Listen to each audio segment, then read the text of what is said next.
Hi ಎಲ್ರಿಗೂ ನಮಸ್ಕಾರ. ಮೊದಲಿಗೆ ಎಲ್ರಿಗೂ ಹೋಲಿ ಹಬ್ಬದ ಶುಭಾಶಯಗಳು. ಥರ್ಸ್ಡೇ ವ್ಲಾಗ್ನ ನಿಮ್ಮ ಜೊತೆಗೆ ಶೇರ್ ಮಾಡ್ಕೊಳ್ತಾ ಇದ್ದೀನಿ.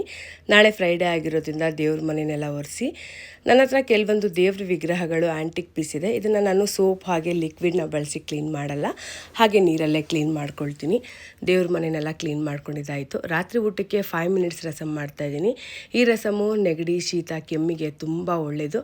ಹುಣಸೆ ಹಣ್ಣು, ಒಂದೆರಡು ಟೊಮೆಟೊನ ಒಂದು 15 ನಿಮಿಷ ನೆನೆಸಿಟ್ಟು ಇದನ್ನು ರಸ ಹಿಂಡಿ ತೆಗೆದಿಡ್ತಾ ಇದ್ದೀನಿ. ಮಿಕ್ಸಿ ಜಾರ್ಗೆ 1 ಟೀ ಸ್ಪೂನಷ್ಟು ಮೆಣಸು, 2 ಟೀ ಸ್ಪೂನಷ್ಟು ಜೀರಿಗೆ, ಒಣಮೆಣಸಿನ್ಕಾಯಿ ಒಂದು 4, ಬೆಳ್ಳುಳ್ಳಿ ಒಂದು 12 ಎಸಳು, 1 ಟೇಬಲ್ ಸ್ಪೂನಷ್ಟು ಧನಿಯಾನ ಹಾಕ್ಕೊಂಡು ಸ್ವಲ್ಪ ತರಿಯಾಗಿ ರುಬ್ಕೊಂಡಿದ್ದೀನಿ. ಬಾಣಲಿಗೆ ಎಣ್ಣೆ ಹಾಕ್ಕೊಂಡು ಸಾಸಿವೆ, ಒಣಮೆಣಸಿನ್ಕಾಯಿ, ಕರಿಬೇವಿನ ಸೊಪ್ಪು ಹಾಕ್ಕೊಂಡು ರುಬ್ಬಿಟ್ಕೊಂಡಿರೋಂಥ ಮಸಾಲೆ ಹಾಕಿ ಒಂದು 3 ನಿಮಿಷ ಲೋ ಫ್ಲೇಮಲ್ಲಿ ಫ್ರೈ ಮಾಡ್ಕೊಂಡಿದ್ದೀನಿ.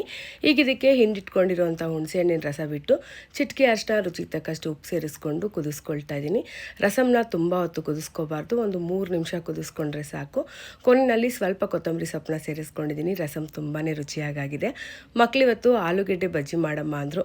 ನಾನು ಫ್ರೈ ಐಟಮ್ ಮಾಡೋದು ತುಂಬಾ ಕಡಿಮೆ. ಇವತ್ತು ಮಕ್ಕಳಿಗೆ ಇಷ್ಟ ಅಂಥೇಳಿ ಆಲೂಗೆಡ್ಡೆ ಬಜ್ಜಿ ಮಾಡ್ತಾಯಿದ್ದೀನಿ. ಬಿಸಿ ಅನ್ನದ ಜೊತೆಗೆ ರಸಮ್ ಹಾಗೆ ಬಿಸಿ ಬಿಸಿಯಾಗಿರೋಂಥ ಆಲೂಗೆಡ್ಡೆ ಬಜ್ಜಿ ರೆಡಿಯಾಗಿದೆ. ಇದಾಗಿತ್ತು ಥರ್ಸ್ಡೇ ವ್ಲಾಗು. ವಿಡಿಯೋ ನಿಮ್ಮೆಲ್ರಿಗೂ ಇಷ್ಟ ಆಗಿದೆ ಅಂತೇಳಿ ಭಾವಿಸ್ತಾ ಇದ್ದೀನಿ. ವಿಡಿಯೋ ಇಷ್ಟ ಆಗಿದ್ರೆ ಲೈಕ್ ಮಾಡಿ, ಕಮೆಂಟ್ ಮಾಡಿ, ಹಾಗೆ ನನ್ನ ಪೇಜ್ನ ಫಾಲೋ ಮಾಡೋದನ್ನು ಮರಿಬೇಡಿ. Thank you so much for watching.